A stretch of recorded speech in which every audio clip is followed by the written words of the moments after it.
let's talk about this new study published recently in the American Journal of Sports Medicine by Malisoux and colleagues. It's a randomized controlled trial that had two main objectives. The first one is to compare if injury rates are different in softer shoes versus harder shoes. And the second objective is to see if there's any influence of the runner's weight on injury rates.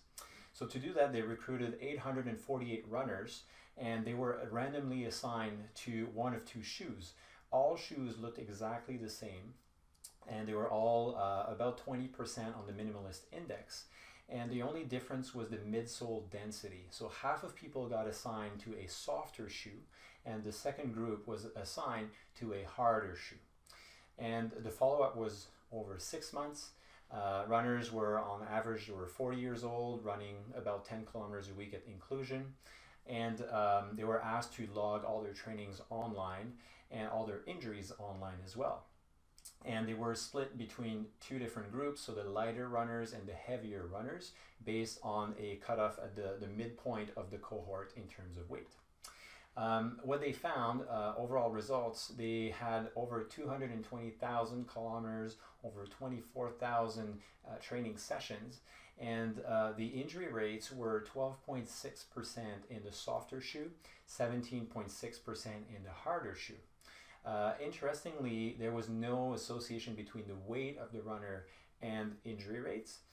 The main factor for injury that was found based on their regression model was a history of a previous injury, which is also in line with previous research. If you had a previous injury, you may be more at risk of getting another one.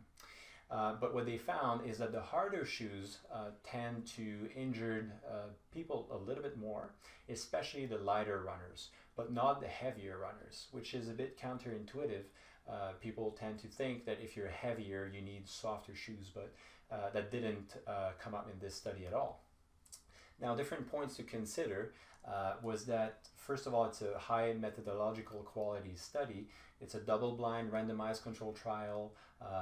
Overall, the protocol was registered. The study had been also published. The protocol had been published.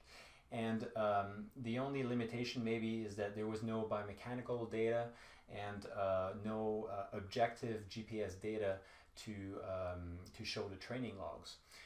But there's obviously a big limitation in doing that in terms of time and space in the lab. Bringing 800 runners, it's not that easy, right? Other thing to consider is that maybe injuries were actually linked with a change in shoes.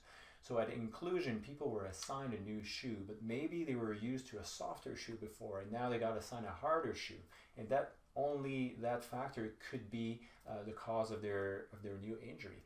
However, we don't have that data in the paper. We don't know what were the usual shoes of those runners before they got into the study. And third, we don't really know why lighter runners were more injured with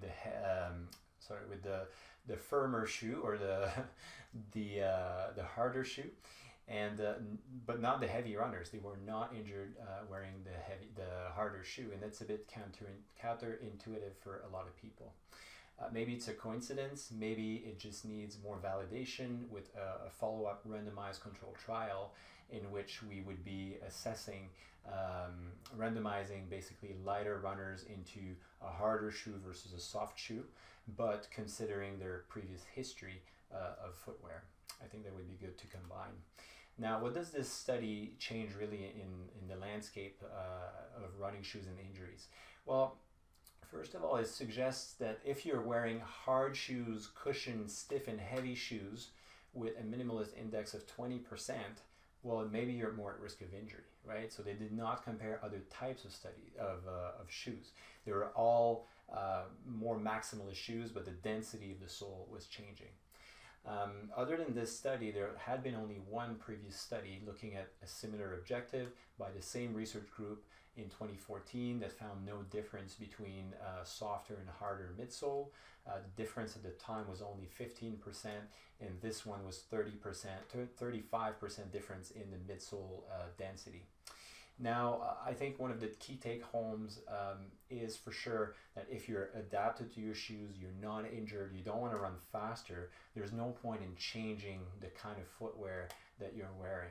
So just be careful and make sure you don't transition too fast to something new in any aspect of your running training.